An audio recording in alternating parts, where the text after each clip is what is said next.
Hi folks, this is Tadpole Smitty. I'm out here in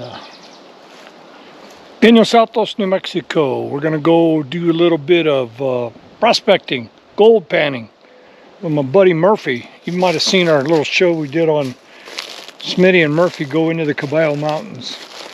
Well, now we're going to the Pinos Altos area of the below Gila Mountains. So let's go take an adventure, have a good time. Come on, let's go.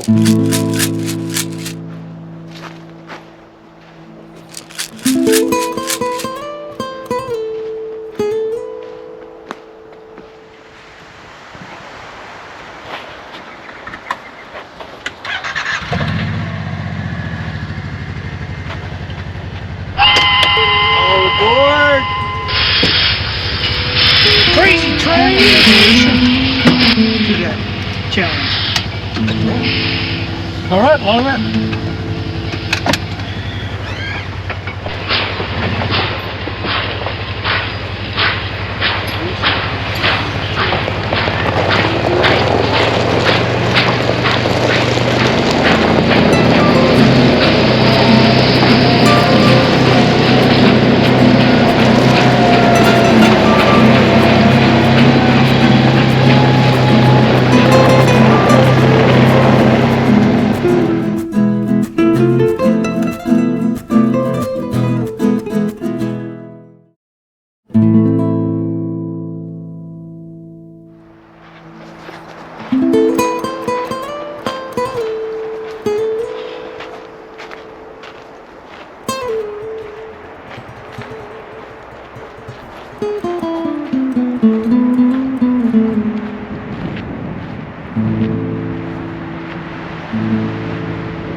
Oh, yeah, they did. They did a really good job. Yeah. The only thing that's missing at this point is the center beam that connects these two. The original would have had that. But what's interesting is, I think these are the original drag rocks that they reconnected to. These have always been there. The way they mounted the hardware back on there, this should be all pretty much original. They rebuilt probably some of this, but based on how flat they are, you can see where the drag rocks have come around, and on the inside where they drag up onto the inside. Pretty impressive, man. They said there were like 75 of these things. 75 of these? Yeah. How do you say it? Arrastra? Arrastra. Arrastra. And this, they took a mule and drug it around, huh? Yeah. Yeah, typically they would hook it up to a horse or a mule. So that tree probably wasn't there back then. So they estimate, based on where this is at, and because that tree's blocking this cross arm, that tree has been here, based on tree ring studies, that's about 100 years old. That sprouted up. So this was here well before 100 years ago. Wow. Because it would have been open here. Well, it was before America was here as well. The Spaniards. So so minimally the early 1800s, I would say.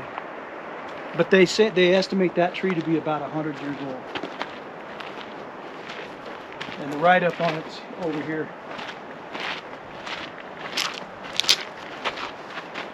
So the original reconstruction was 1987, and then they burned it down. But they're thinking that this was done back in 1837, possibly. 1830s. Pretty impressive. And this is Main Street, Pinos Altos, right here? Yeah. Yeah, so if you go down Main Street, the Buckhorn would be right about there. Those are two little mounds, and my property is right down there at the tip of my finger, just off that hill. Boop, right over there. Where was the fort at? Back here. Back over in here. Mm-hmm. Yeah, because you're facing east, basically, that way.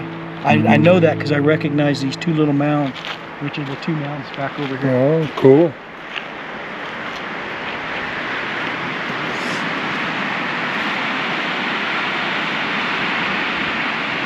So that tree would have not been there, and they would have took a mule on the outside and just walked around that thing with the mule. The mule would be walking out here. A mule would be walking out here,